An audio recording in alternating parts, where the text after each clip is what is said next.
Yeah, welcome you all. Today we are going to see about body fluids and circulation.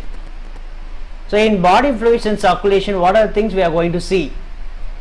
So that is blood, lymph, circulatory pathway, the type of circulation like double circulation, single circulation, incomplete double circulation, regulation of cardiac activity and disorders related with the circulatory system.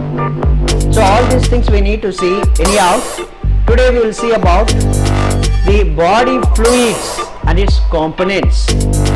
There are two types of body fluids are there. One is blood and one is lymph. And the components we call it as normally formed elements. Let us say about all these things. So introduction, we know that all the living cells have to be provided with nutrients, oxygen, vitamins, minerals, water and all the essential substances which are required by the organism for its normal growth and development. And also the waste substances that are produced from the tissues or cells that need to be carried away from the body of the organisms. So for these two things, there is a system is very much essential, or there is a mechanism required by all the organisms. What is that system? That is circulatory system. So different groups of organisms provided with different systems to carry out these two functions. That is to provide nutrition and other things and to carry away the waste substances that is formed from the cells of the body. One by one. First, let us say the lower organisms like sponges and coelenterates.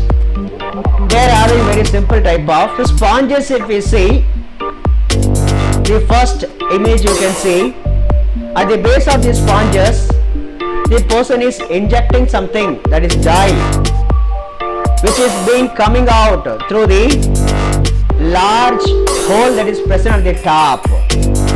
How does these dyes are emerging out of that which is poured outside is coming through the osculum, we say.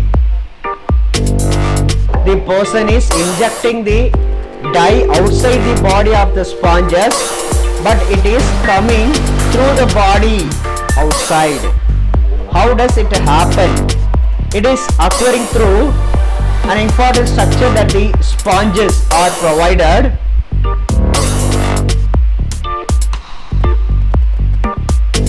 That is, the body of the sponge is having minute pores. These pores we call it as ostia. And the large pore that is present at the top we call it as osculum. And they are having the inner wall of the spongocoel, the cavity of the body of sponge we call it as spongocoel. They are provided with a specialized cell called as collar cell.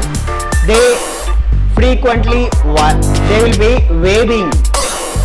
Due to that motion, the water current is produced that pulls the water through this ostia and it ejects the water through the osculum outside like this. Because of this mechanism, the dye is coming out from outside through this canal. So this mechanism helps the sponges to take out waste substance that is produced, and at the same time this water is providing the nutrients for the body of the sponges. Let us see, organisms like sponges and coelenterates circulate water from their surrounding through their body cavities to facilitate the cells and exchange these matters. Next we have to see the blood and lymph in higher organisms. So lower organisms, they are having this water circulatory system, but higher organisms, they have a specialized circulatory system and the fluid. Okay, they are, one is blood and another one is lymph. These two things are helpful for circulating throughout the body and they are providing the nutrients. At the same time, they are carrying away the waste substances.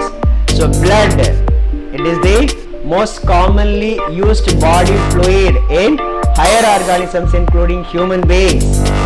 And another body fluid is lymph. This is also present in the human being, which is helpful for providing this function.